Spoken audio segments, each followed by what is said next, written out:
Hai,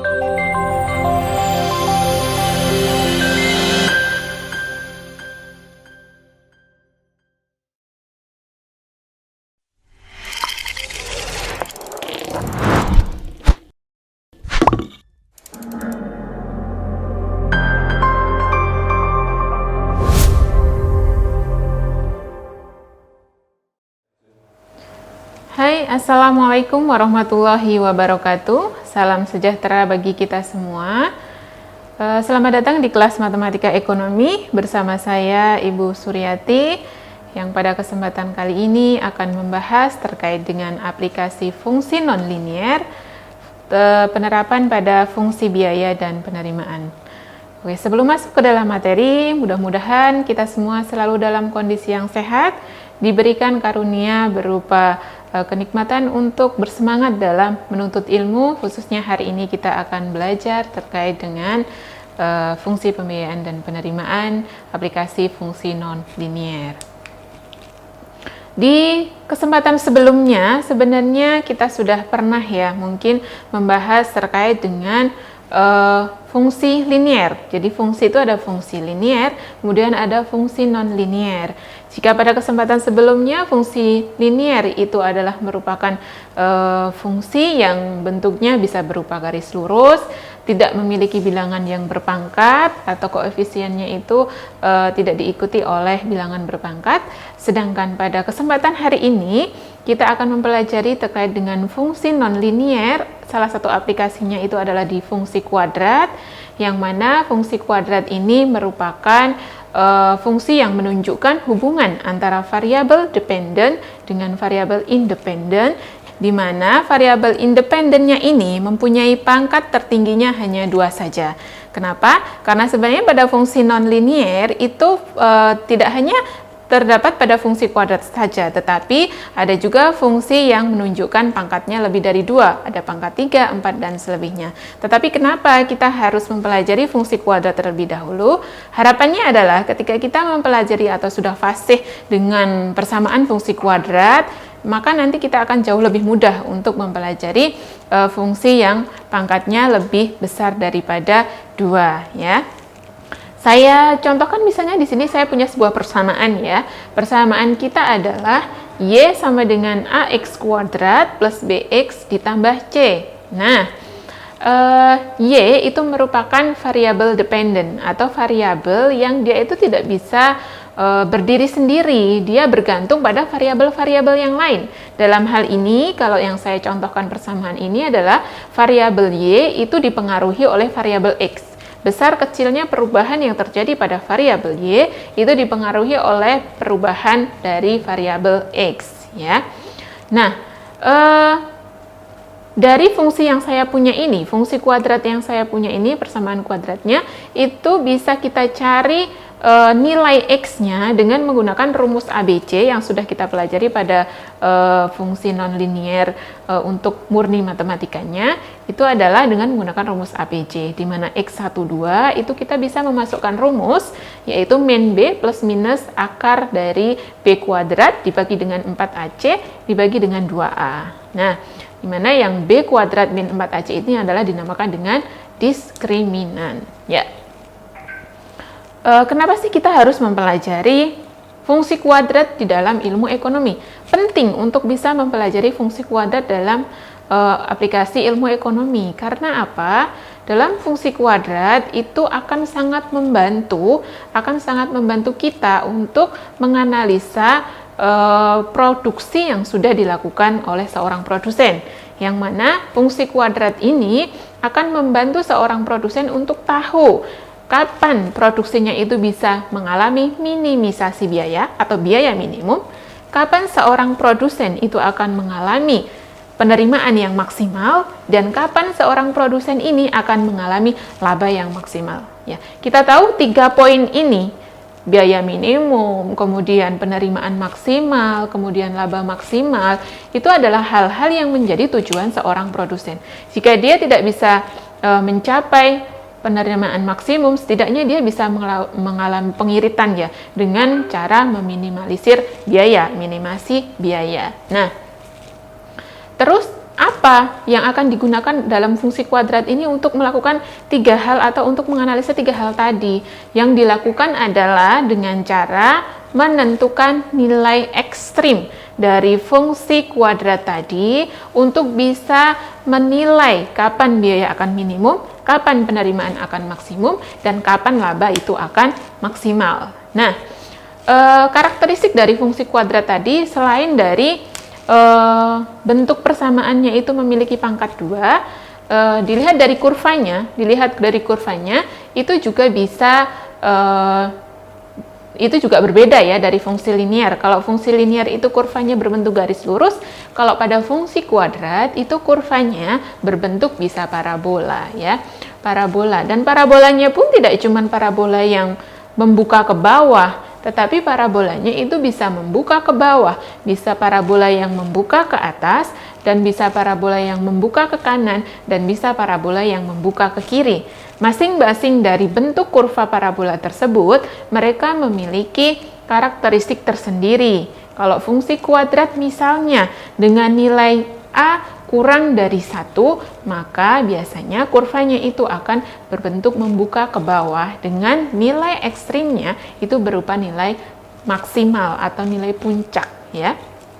Ya, bagaimana caranya supaya kita bisa tahu nilai ekstrimnya itu berapa? Nah, nilai ekstrimnya itu bisa dicapai kalau di fungsi matematika kita biasa menotasikannya variabel dependen dan independen itu dengan variabel y dan x ya. Nah, makanya untuk bisa menemukan nilai y itu kita menggunakan rumus b kuadrat min 4ac. Kemudian per min 4a ya. Jadi y sama dengan b kuadrat min 4ac dibagi dengan min 4a. Nah, x-nya berapa? Biasanya yang digunakan dalam penerapan ilmu ekonomi untuk konsep biaya dan konsep penerimaan itu adalah yang pertama kali dihitung itu adalah Q-nya dulu. Q-nya itu biasa diwakili oleh X ya. X-nya berapa? X-nya itu dengan cara rumus min B per 2A ya. Mana sih yang disebut dengan titik puncak? Mana sih yang disebut dengan titik minimum?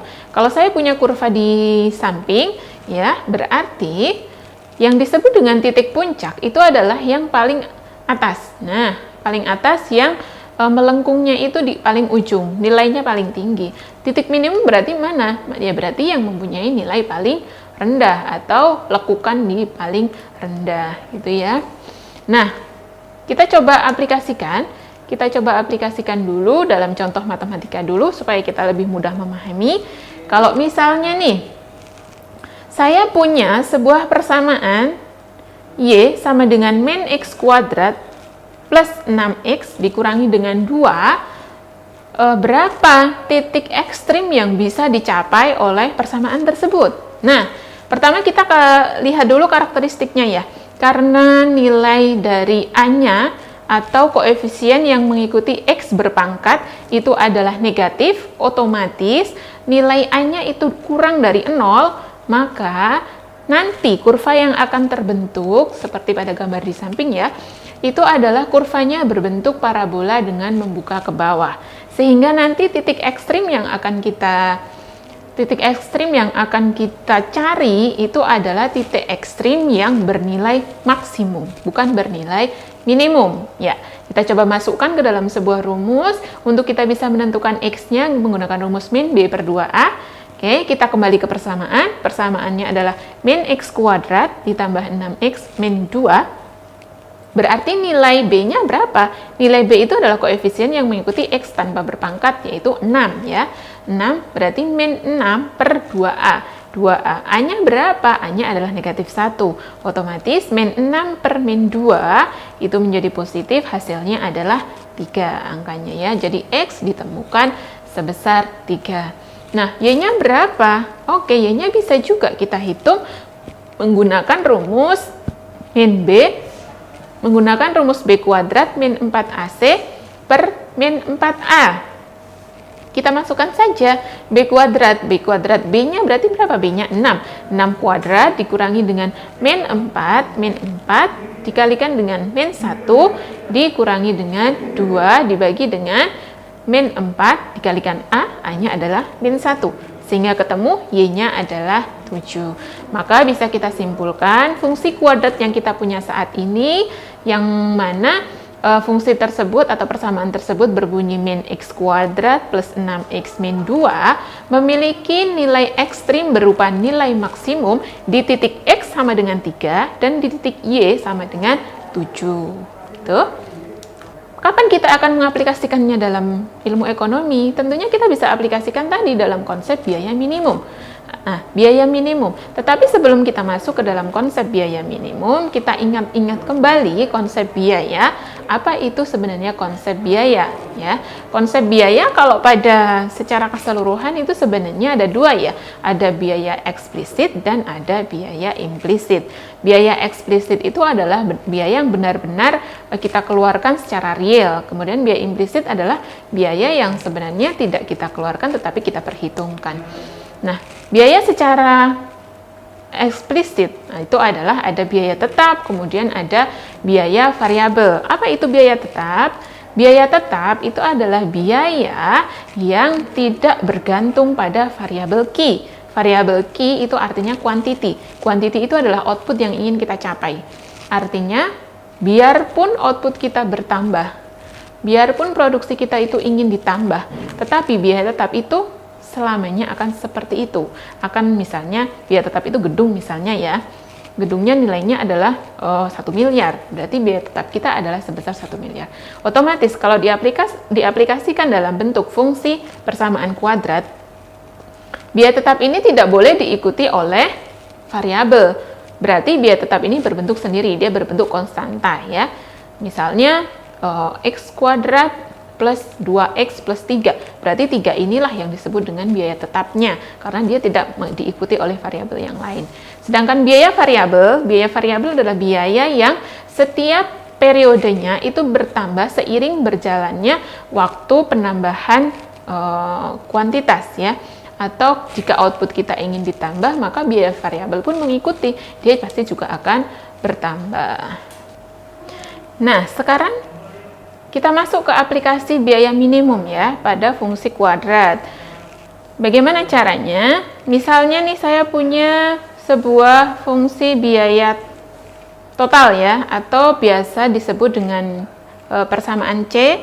Ada juga yang menggunakan notasi TC boleh. TC itu artinya total cost, C itu artinya cost, boleh terserah monggo. Misalnya C-nya adalah sama dengan A kuadrat plus A kuadrat min BQ plus C ya. Ini bentuk secara umumnya itu fungsi total, fungsi biaya total itu adalah AX kuadrat AQ kuadrat min BQ plus C, di mana variabel Q atau koefisien yang memiliki variabel Q itu disebut dengan variabel cost, sedangkan koefisien yang berdiri sendiri itu ada C ya. C itu disebut dengan fixed cost ya. Nah, jika saya memiliki fungsi biaya berupa C atau cost sama dengan 2Q kuadrat dikurangi dengan 24Q ditambah dengan 102, maka kapan saya akan mencapai biaya minimum? Pada tingkat produksi keberapa sebenarnya? Kemudian, berapa total biaya minimum yang harus saya keluarkan pada saat ternyata fungsi atau persamaan biaya total saya seperti itu, 2Q kuadrat min 24Q plus 102. Nah,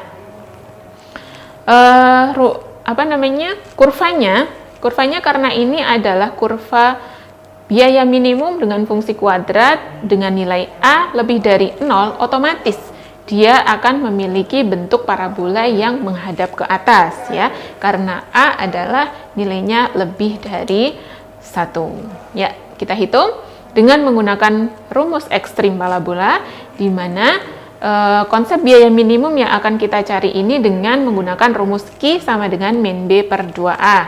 Ya, berarti Q itu adalah quantity atau output, ya. Q-nya adalah min B. Min B berarti variabel yang mengikuti Q, koefisien yang mengikuti Q adalah 24 ya. 24 dibagi dengan 2A. 2 dikalikan dengan 2, artinya berarti 4. Jadi, unit yang mencapai titik biaya minimum itu adalah pada saat Q sama dengan 6 unit ya gitu. Kemudian kalau kita sudah tahu nih pada saat Q keberapakah kita bisa mencapai biaya minimum, maka kita bisa menghitung total biaya minimum yang harus kita keluarkan. Bagaimana caranya? Caranya adalah dengan memasukkan Q pada saat minimum itu ke dalam rumus biaya totalnya. Biaya totalnya itu tadi 2Q kuadrat min 24Q plus 102. Nah, Q-nya kita ganti menjadi angka 6. Jadinya 2 dikalikan dengan 6 kuadrat dikurangi dengan 24 kali 6 ditambah 102, nilainya adalah 30 untuk biaya minimuman. Jadi, kita akan mengeluarkan biaya minimum sebesar 30. Itu untuk konsep biaya minimum. Bisa diterapkan di mana lagi untuk nilai-nilai ekstrim ini? Bisa diterapkan yang kedua tadi yang sudah saya sampaikan adalah di fungsi penerimaan. Oke, apa itu fungsi penerimaan? Fungsi penerimaan itu adalah jumlah total dari output yang bisa kita jual dikalikan dengan harga per unitnya. Ya, misal saya punya, saya sedang melakukan penjualan jeruk. Jeruk saya adalah totalnya ada 100 kilo. Tetapi pada saat itu, hari itu juga, saya hanya bisa menjual 20 kilo. Harga per kilonya itu 10.000. Maka penerimaan yang bisa saya terima hari itu adalah Rp10.000 dikalikan dengan 20 kilo. 200.000 ya, 200.000 ya, atau berapalah. Nah, itulah konsep penerimaan. Dan kapan kita itu bisa menerima revenue yang maksimal? Yaitu pada saat penerimaan kita itu adalah mencapai nilai ekstrim. Nilai ekstrimnya yaitu pada saat Q itu sama dengan konsep min B per 2A. Nah, saya punya atau saya adalah seorang produsen monopolis di mana saya mempunyai fungsi permintaan sebesar P sama dengan 900 min 1,5 Q. Nah, bagaimana persamaan penerimaan totalnya? Nah, sebelum kita tahu penerimaan maksimalnya, kita harus tahu dulu persamaan TR-nya atau total revenue-nya. Karena di sini belum ada persamaan TR-nya, maka kita harus cari tahu terlebih dahulu. Dengan cara apa? Cara menghitung TR itu adalah dengan cara P dikalikan Q. Kita tahu P-nya kita sudah punya, rumusnya, sudah punya persamaannya, yaitu 900 dikurangi 1,5 Q dikalikan dengan Q-nya. Ya, sehingga kita punya rumus TR-nya atau rumus total revenue-nya adalah 900 Q dikurangi 1,5 Q kuadrat. Itu adalah untuk persamaan TR-nya. Nah, setelah tahu tadi berapa persamaan total revenue-nya, maka kita bisa tahu penerimaan maksimal kita akan menjadi berapa. Nah, kita masukkan saja tadi kita sudah punya R atau TR-nya adalah 900 Q min 1,5 Q kuadrat, berarti titik ekstrim atau titik maksimal dari kurva parabola tersebut kita masukkan Q sama dengan min B per 2A, sehingga ketemulah bahwa TR-nya itu adalah pada titik Q sama dengan 300. Nah, tidak sampai hanya di situ. Walaupun sudah ketemu Q-nya pada saat maksimal, tetapi jika ditanyakan jumlah TR-nya secara real, maka bisa kita masukkan kuantiti yang sudah diketahui tadi pada saat nilai ekstrim, kita masukkan ke dalam rumus penerimaannya. Kita masukkan dalam rumus TR-nya. Sehingga TR sama dengan 900 dikalikan dengan Q-nya 300, dikurangi dengan 1,5, dikalikan 300 dipangkatkan 2, sehingga ketemu TR-nya akan maksimal pada Rp135.000. Jadi dengan fungsi permintaan P sama dengan 900 min 1,5 Q, sehingga menjadi fungsi TR yaitu 900 Q min 1,5 Q kuadrat, dia akan mencapai penerimaan yang maksimal pada saat Q sama dengan 300 dengan total penerimaan maksimal sebesar Rp135.000. Nah, kalau digambarkan dalam sebuah kurva tadi, maka karena nilai dari A-nya itu adalah negatif ya. Tadi A-nya negatif yaitu min 1,5 sehingga kurvanya itu berbentuk parabola menghadap ke bawah. Nah, titik maksimalnya ada di angka 300 dan 135 ya, seperti pada kurva berikut ini. Nah, itu untuk fungsi penerimaan. Mudah-mudahan bermanfaat untuk kalian semua dan bisa untuk menganalisa produksi yang sedang kalian lakukan sekarang. Kira-kira nih, kalau saya punya bisnis seperti ini, dengan perhitungan biaya per bulannya sekian, dengan output yang bisa saya jual sekian, misalnya tiap periodenya, kapan sih saya akan mencapai biaya minimum? Kapan saya bisa mencapai biaya maksimal dan kapan saya bisa mencapai bukan biaya maksimal ya, penerimaan maksimal, dan kapan kita akan mencapai laba maksimal. Nah, laba maksimal ini juga akan saya bahas, tapi bukan pada kesempatan kali ini. Kesempatan selanjutnya saya akan mencoba membahas terkait dengan laba maksimal, untung rugi, break even point, dan lain sebagainya. Ya, bisa kita pelajari bersama di kemudian hari. Untuk kali ini cukup sekian terlebih dahulu. Mudah-mudahan bermanfaat bagi bisnis kalian.